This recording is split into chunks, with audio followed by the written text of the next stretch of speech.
Right, Melbourne sitting at 12 degrees this morning, while Hobart S already hit 15.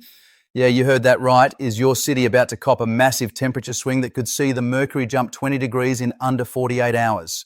Currently, the Bureau of Meteorology has severe weather warnings active across 3 states, affecting over 8 million Australians. Heat warnings stretching from Western New South Wales right through to South Australia, with fire danger ratings hitting extreme in multiple districts. In the next 90 seconds, I'll give you exact timing for when this heat arrives in Sydney, Melbourne, Brisbane, Perth, Adelaide, Hobart, Darwin and Canberra. But first, chuck your location in the comments right now, because tomorrow I'll be doing personalised forecasts based on what you've told me.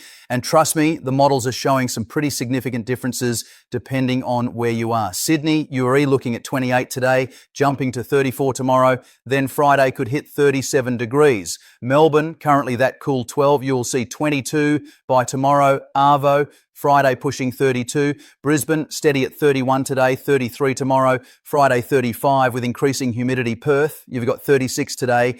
Thursday 38, Friday could touch 40 degrees. Adelaide sitting at 29 right now. Thursday 35, Friday 38 degrees. Hobart, enjoy that 15 today because tomorrow brings 24. Friday 27. Darwin in the wet season pattern, 32 with storms today. 31 tomorrow, similar Friday. Canberra, 19 today, jumping to 30 tomorrow, Friday 34 degrees. Now here's the thing, and this is where it gets interesting. Access is showing this heat peak on Friday Arvo around 3 p.m. for most of southeastern Australia, but the European model reckons Sunday morning before a southerly change. That 12-hour difference changes everything for weekend plans. Let me break down what is actually driving this. We've got a massive high pressure system sitting over the Tasman Sea, dragging hot air down from Central Australia through a heat trough that S developed inland. The isobars are tight enough to generate some decent northwesterly winds, which means it's not just the heat, it is the heat combined with pretty fierce wind conditions. For you lot in regional New South Wales, Newcastle, you're at 26 today, Thursday 32, Friday could see 35 with that northwesterly really cranking. Wollongong, similar pattern, 27 today, 30 tomorrow, Friday 34 degrees. Coffs Harbour staying a bit cooler thanks to the coastal influence, 28 today, 30 tomorrow, Friday 32. Wagga Wagga inland, you're recopping it harder, 30 today, Thursday 36, Friday 39 degrees. Dubbo 29 right now, Thursday 37, Friday could hit 41 degrees. Around the 3-minute mark now, and if you haven't dropped your city in the comments yet, seriously do it, because the forecast variation across Australia right now is massive. What is happening in Cairns is completely different to what S going down in Hobart. Victorian regional centres, Geelong tracking with Melbourne, 13 this morning, 23 tomorrow, Friday 31 degrees. Ballarat staying cooler, being up in the ranges, 11 today, 19 tomorrow, Friday 27. Bendigo slightly warmer, 14 today, 24 tomorrow, Friday 33 degrees.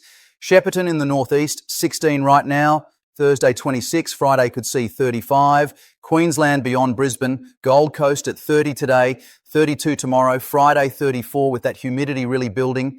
Sunshine Coast similar, 29 today, 31 tomorrow, Friday 33 degrees. Townsville in the tropics, 32 with afternoon storms today, same pattern tomorrow, Friday 31. Cairns 31 today, 30 with storms tomorrow, Friday similar conditions.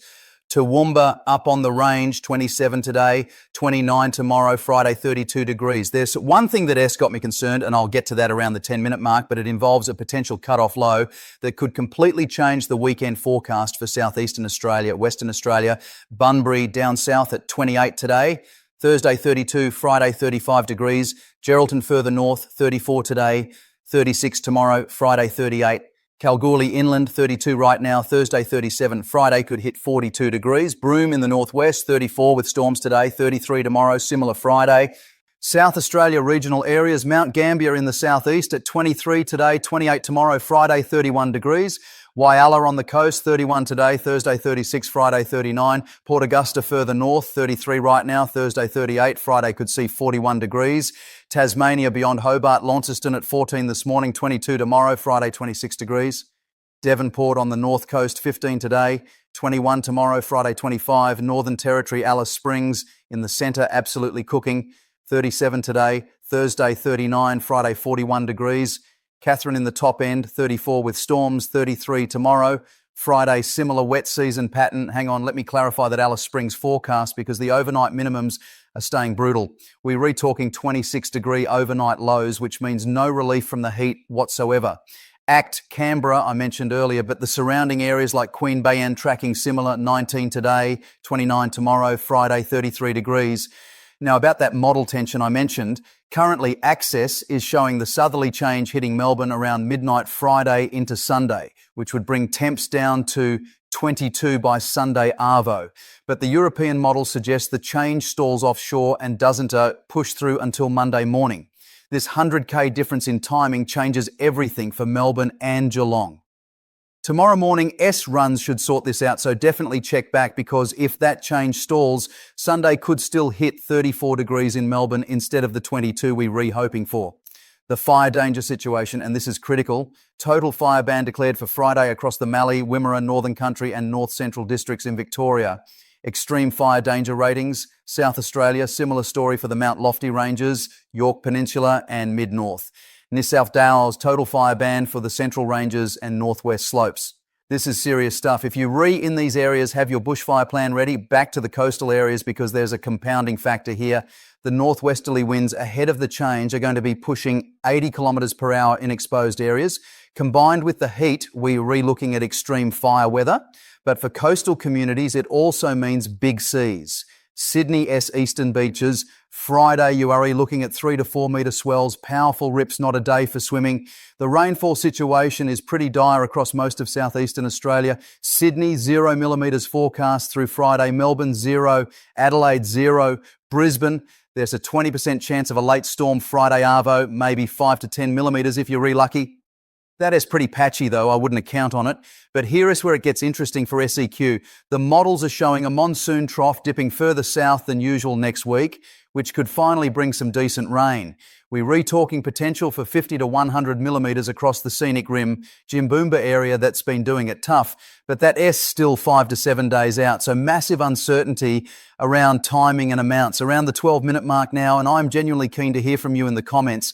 Where are you watching from? What are conditions like on the ground? Because sometimes you guys pick up on things before the models do, especially with those afternoon storm developments. The weekend outlook beyond Friday, assuming that southerly does push through southeastern Australia. Sunday looking at Melbourne, 22 degrees, mostly sunny. Sydney, 25, partly cloudy. Adelaide, 24. After that 40-degree Friday, what a relief that'll be. Brisbane, 31, slight chance of storms. Perth, 34, staying hot. Hobart, 18, quite cool behind the change. Darwin, 32, typical wet season storms. Canberra, 24 degrees. Monday, Melbourne, 19, could see some showers if that cut-off low develops. Sydney, 23, partly cloudy. Adelaide, 26, warming back up. Brisbane, 30, afternoon storms likely. Perth, 32 degrees. Hobart, 17, possible showers. Darwin, 31 with storms. Canberra, 21 degrees. Actually, I should be more specific about that cut-off low, because this is the one thing that could throw a spanner in the works. The GFS model is developing a low pressure system off the New South Wales coast Monday into Monday, which could bring decent rain to the Sydney Basin and Central Coast. We're talking potentially 30 to 50 millimetres. But Access isn't showing this feature as strongly. It has got the low further offshore with minimal impact. Tomorrow's model runs are going to be crucial for this. Regional Queensland getting back to that monsoon trough. Townsville and Cairns, you could see daily totals of 20 to 40 millimetres next week as the wet season pattern intensifies. That is going to ease some of the pressure on the catchments up there for the island territories. Christmas Island sitting at 30 degrees with humid conditions and isolated storms. Cocos Island similar, 29 degrees. Norfolk Island cooler at 23 with increasing cloud. The jet stream position is actually fascinating right now. It is dipped way south, which is allowing that Tasman high to dominate. But by the middle of next week, we could see it lift north again, which would change the whole pattern. This is why I keep saying check back tomorrow, because the forecast confidence beyond 72 hours is pretty low right now. Heat health warnings, and this is important.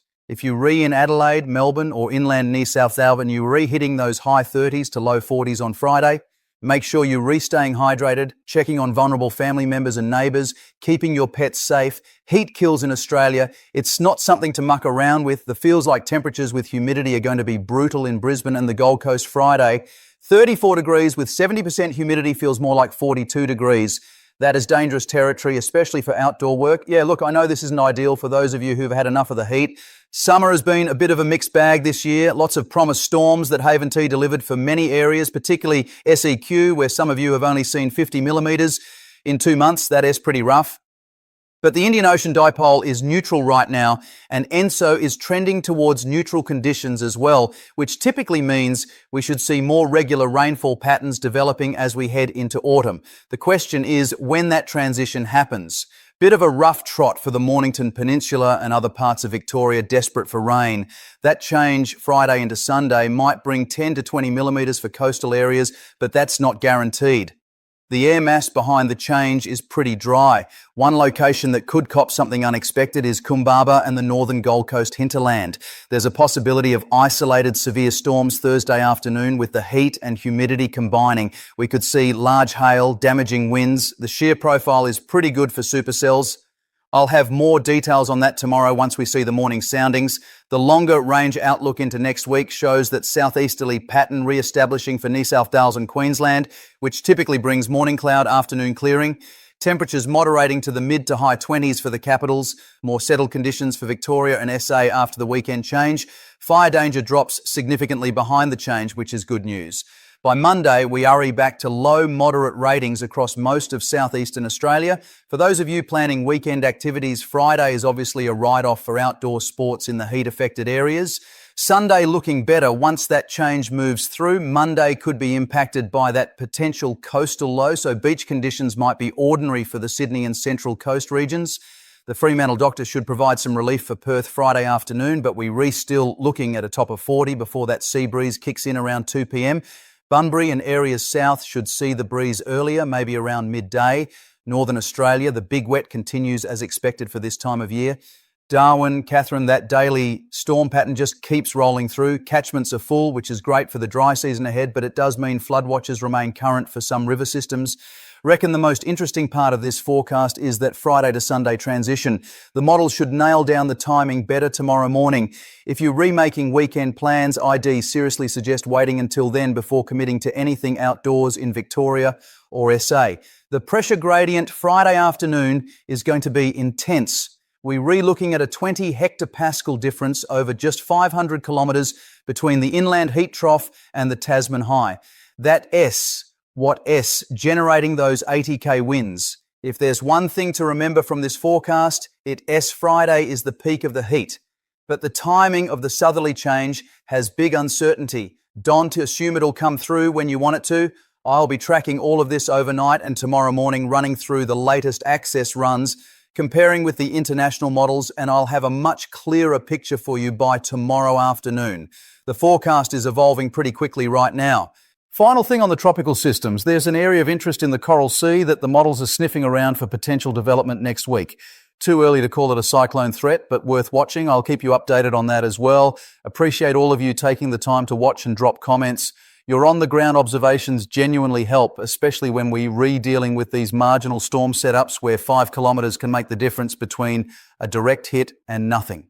Tomorrow, video will be up around 4 p.m. Eastern, and I'll be going through your specific locations based on what you've shared in the comments. I'll also have the updated models for that weekend change and the potential coastal low. Stay safe out there, especially Friday if you're in the fire danger areas. Have a good one, and I'll catch you.